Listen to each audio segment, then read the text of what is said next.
బులెటిన్లో మరో breaking news చూస్తున్నాం. రాజమండ్రి సెంట్రల్ జైలుకు వెళ్లి రౌడీ షీటర్ వైసీపీ నేత బోరుగడ్డ అనిల్ కుమార్ లొంగిపోయాడు.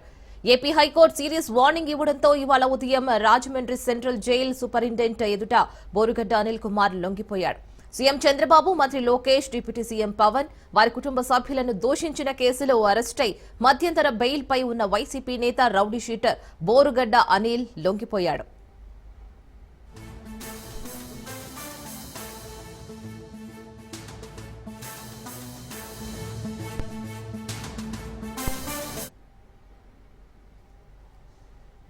తల్లికి ఆరోగ్యం బాగాలేదన్న కారణంతో మధ్యంతర బెయిల్ పొందిన అనిల్ గడువు నిన్న సాయంత్రంతో ముగిసింది.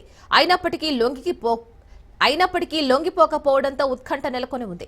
అయితే ఏపీ హైకోర్టు బోరుగడ్డకు సీరియస్ వార్నింగ్ ఇచ్చింది. మరోసారి మధ్యంతర బెయిల్ పొడిగించేది లేదని స్పష్టం చేసింది. హైకోర్టు ఆదేశాలతో బోరుగడ్డ ఎట్టకేలకు రాజమండ్రి జైల్లో లొంగిపోయాడు.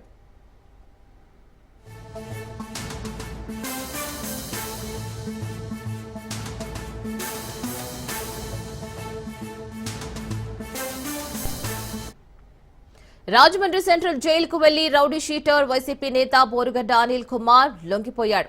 ఏపీ హైకోర్టు సీరియస్ వార్నింగ్ ఇవ్వడంతో ఇవాళ ఉదయం రాజమండ్రి సెంట్రల్ జైల్ సూపరింటెండెంట్ ఎదుట బోరుగడ్డ అనిల్ కుమార్ లొంగిపోయాడు. సీఎం చంద్రబాబు, మంత్రి లోకేష్, డిప్యూటీ సీఎం పవన్, వారి కుటుంబ సభ్యులను దూషించిన కేసులో అరెస్టై మధ్యంతర బెయిల్పై ఉన్న వైసీపీ నేత రౌడీ షీటర్ బోరుగడ్డ అనిల్ లొంగిపోయాడు.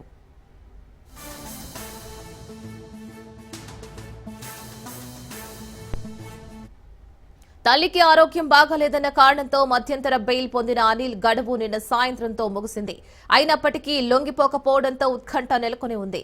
అయితే ఏపీ హైకోర్టు బోరుగడ్డకు సీరియస్ వార్నింగ్ ఇచ్చింది.